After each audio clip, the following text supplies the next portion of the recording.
welcome back you awesome people, and as you've seen from today's title, this video will run through how many buy-to-lets you need in order to quit work and become what many people like to refer as financially free or independent. Now before we get started, there are a few house rules and assumptions. So the first is that you're obviously going to smash this video, which is obviously necessary. The second is your salary will obviously determine how many houses that you need. The third is obviously where you buy these properties will obviously matter too. As we know, house prices in London are completely different to those further up north. The fourth is that these properties will be ready to let from day one and require no other refurbishment or any extra cost. So knowing that, what we're going to do is the following.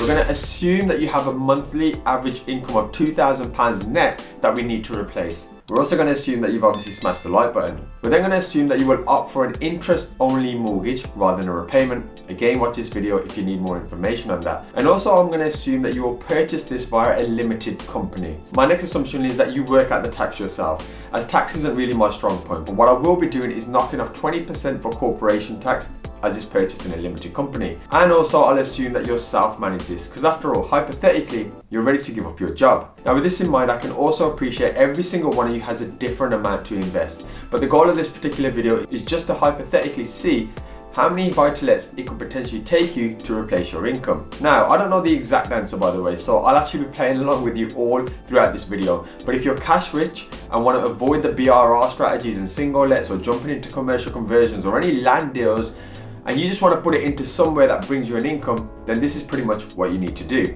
Now my preference for location is always the West Midlands. I've been able to buy properties under £100,000, and I'm also going to be doing videos of properties under £100,000 in the UK that maybe you guys can use. So if that's of interest, be sure to subscribe and wait for that one. And also for the properties that I have purchased, I've always exceeded rents of £600. Now granted, this wasn't in the last year or so, where these figures almost seem near impossible. Although I'm still optimistic and I still think that you and I can achieve this if we try hard enough. So let's do a full breakdown of the costs and let's choose simple properties that we can let out from day one of purchase prices of £100,000. So the purchase price is £100,000, the deposit is £25,000, legal £750, although I may be able to get this cheaper, so contact me on Instagram if you need one. Brokers around £350 and stamp £3,000, and here I am assuming that this is for additional properties, so you probably got your own residential. So all in costs come to £29,100. Now straight away some of you may be thinking,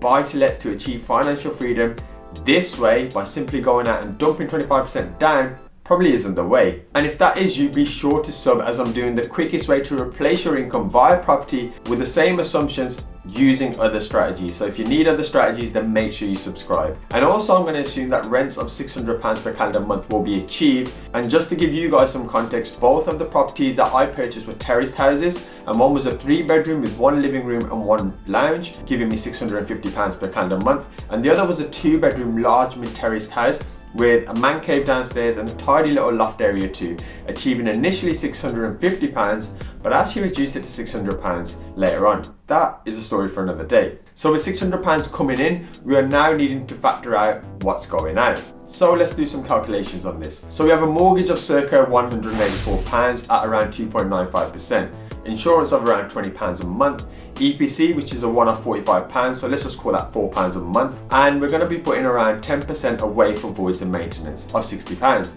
leaving us £332. Now if you pay corporation tax on that, again please do speak to a tax advisor or an accountant about this, as there's other things that you may need to consider along the way. Then we're left with £265.60. But let's just call it £260 for the sake of this video. Now this is the easy maths part, where you simply divide that into 2,000. So 2,000 is what we were after, we're achieving 260, and the answer, ladies and gentlemen, is you need 7.69 buy-to-lets to achieve financial freedom.